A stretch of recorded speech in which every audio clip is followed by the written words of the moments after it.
Good morning all. Today we'll discuss about memory management technique in operating system. In that we see the fragmentation and in the fragmentation, internal fragmentation. So moving to that topic, we can see the memory partitioning in the fixed partitioning and dynamic partitioning. In fixed partitioning, we can see the main memory is divided into number of static partitions at system generation time. Process may be loaded into partition of equal or greater size, and the memory manager will allocate region to a process that best fits it, and unused memory within an allocated partition called internal fragmentation. Internal fragmentation, as it discussed, the main memory is divided into equal size partitions or maybe some greater size, and in that case the process which is having different size than the partition will be allocated to that partition, and rest of the memory or unused memory in that partition, that will be remain as it is. If the next process comes which will fit to that size, it will be allocated to that partition, otherwise that partition is used. So that is nothing but the fragmentation. In the fixed partitioning, simple technique which can be used to load more than one process into the main memory is fixed partitioning or contiguous memory allocation. The contiguous memory allocation, we can see that the process cannot be broken into different parts. Once the process is to be allocated, is allocated in one partition. So main memory is divided into partitions of equal or different sizes. The operating system always resides in the first partition, while the other partitions can be used to store user process. Memory is assigned to the process in contiguous way, are not dividing the process into different parts in this particular type. In the diagram, we can see the first part, operating system is residing in the first partition. Rest of the partitions are available in the equal size. The process, in this part we can see the process is allocated, the size of the process is shown with the black color, and red color is showing the remaining size which is uh, in that partition and can be allocated to other process if it is available of that size. The second diagram we can see unequal size partitioning, where operating system is residing in first partition, and next partitions you can see this is small size partition, it is partition again some higher size, and you can see it is increasing in that unequal way.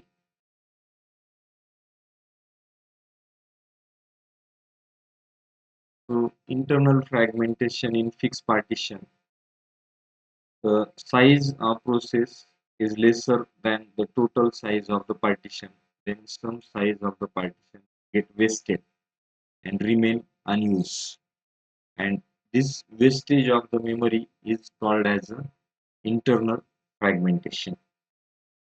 In the diagram we can see operating system in first partition, program 1 of 24 MB which is available in next partition, then the free space of 32 MB, and program N of 40 MB in the partition.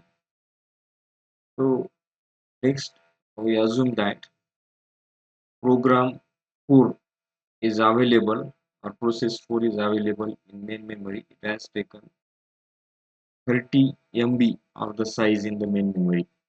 So this is allocated from this free space, that is 32 MB, and remaining free space now after allocation is 2 MB.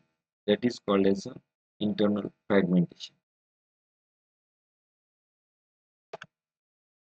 Disadvantages of this type: inefficient use of memory due to internal fragmentation.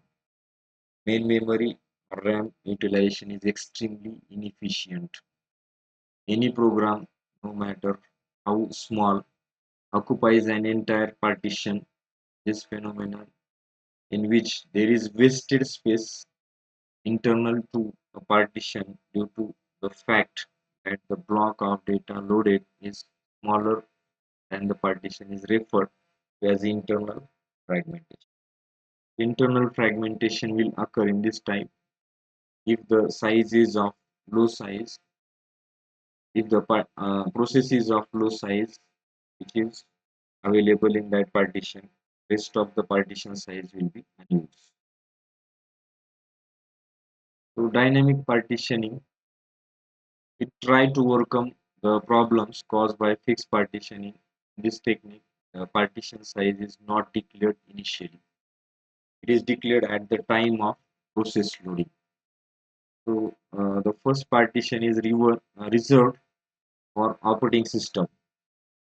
The remaining space is divided into different parts. As the process is available, that much size is allocated in the main memory for that. It will create that size partition.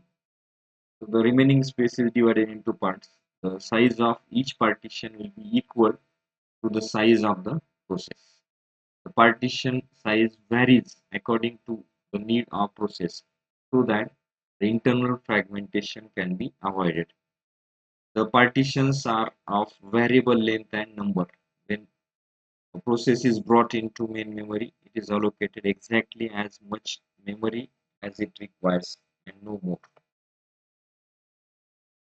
In the diagram, we can see the processes are of size: process 1 5 MB, process 2 2 MB, 3 3 MB, and 4 4 MB.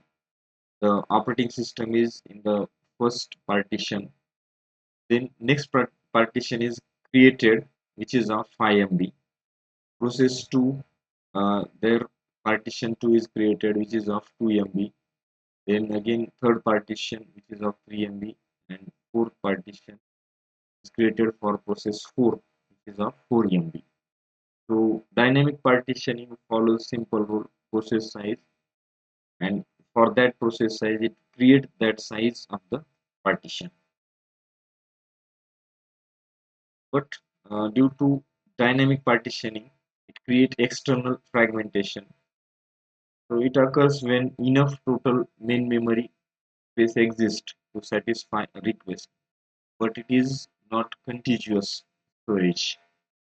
Contiguous storage is fragmented into large or small holes, as we can see in the diagram. The rule is that process must be contiguously present in the main memory to get executed. So as the process is available, we allocate that to that particular hole. It creates that much size, and due to that, if it has created the free space of 32 MB particular partition and free space 22 MB in particular partition, the total size we can find out for the free space, that is 52 MB. But new process which is available with 52 MB process should be allocated the main memory as 52 MB is available. But as the rule is, it should allocate the process in contiguous way. We cannot break the process in this particular part. So new process cannot fit in the main memory even though the sufficient size is available. So this is called as external fragmentation, and it may occur in this particular type of partitioning. So external fragmentation, as we can see, the operating system residing in the first part or partition, then the partition 1, 2, 3 and 4 were allocated in a row as the processes came into the system, and that size partitions were created. But after some time, process 1 is executed completely and it left the system. So 5 MB is free. Process 2 is executing. Process 3 is executed and it has left the system. So these two holes are created, 5 MB free space and 3 MB free space in the partition 1 and 3. But even though it has 8 MB free space in the main memory, process 5 needs 8 MB size, but we cannot allocate this 8 MB into this main memory. So this is external fragmentation in dynamic partitioning. As we are saying, the process should be allocated contiguously in the main memory to get executed. We can see few of the points regarding internal fragmentation and external fragmentation. In the internal fragmentation, this kind of situation arises due to the frictions of memory which are remaining because of allocating large blocks of memory for a process than required. And this is occurring in the fixed type of partitioning. But in the external fragmentation, a form of fragmentation that arises when there is enough memory available to allocate for the process, but that available memory is not contiguous. The second point, memory block assigned to a process is large, the remaining portion is left unused as it cannot be assigned to another process.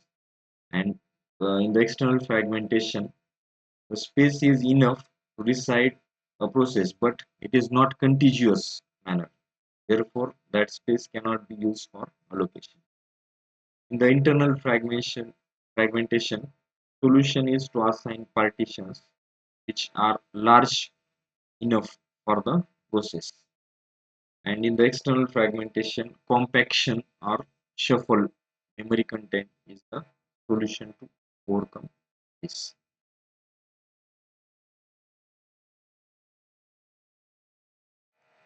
So we have seen the fixed type of the partitioning and dynamic type of the partitioning and the problems which are occurring due to the fixed type and dynamic type of the partitioning, which are internal fragmentation and external fragmentation. So today we stop here in this particular session.